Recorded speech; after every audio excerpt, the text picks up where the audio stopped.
Hi, the purpose of this video is to show you how the Whiteboard app works in Microsoft Teams.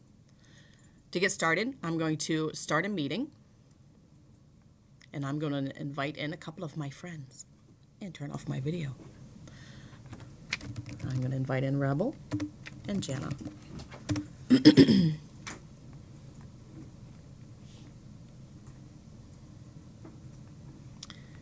And when they come in, I'm going to turn off my microphone too. When they come in, I'm going to start sharing my screen. And one of the options over here on the right is the Whiteboard app. Now, you may not have this right away. You will probably have to go to the Microsoft Store. In order to do that, just come down here and type in Microsoft Store in the search box, and then go find Whiteboard. It's a quick and easy download. Alrighty, for now though, I'm going to click on Whiteboard.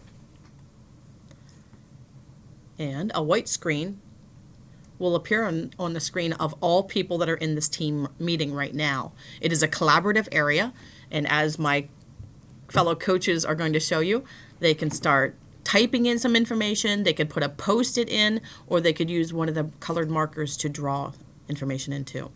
This is a great collaborative area where you can work maybe one-on-one with someone or as a class as a whole. Alrighty? What's nice about this is when, say, your lesson is over and everyone is done drawing or done typing or done playing tic-tac-toe or whatever you want to do, you can end the meeting, and I'm going to right now. I'm going to end the meeting, and what happens is this puts this in the program of Microsoft Whiteboard. So when you come back to your Microsoft Whiteboard app or program on the computer, you will have a copy of, there it is, of this newly created whiteboard during the meeting. All right. Know this, they will not appear here until the meeting is ending. Alrighty, has ended. I'm sorry.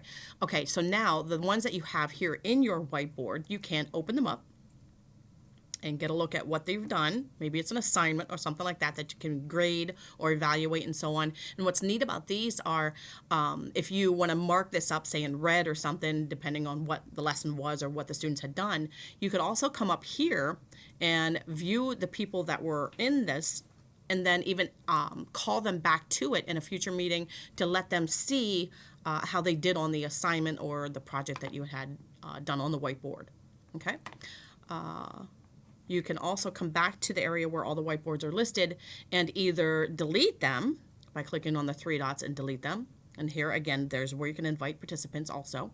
Alrighty, you could either delete them, or if you share teams with other teachers, or you're an owner in other teams, know this, that any whiteboards that they do in their team meetings are also in your whiteboard program as well. So you may need to sometimes come back to the three dots, and I'll find one that they're mine.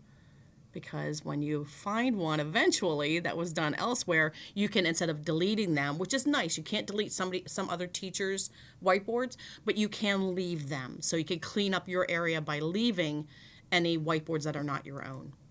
Okay, if you have any questions about this, ask a coach, and I look forward to seeing these used in the classrooms.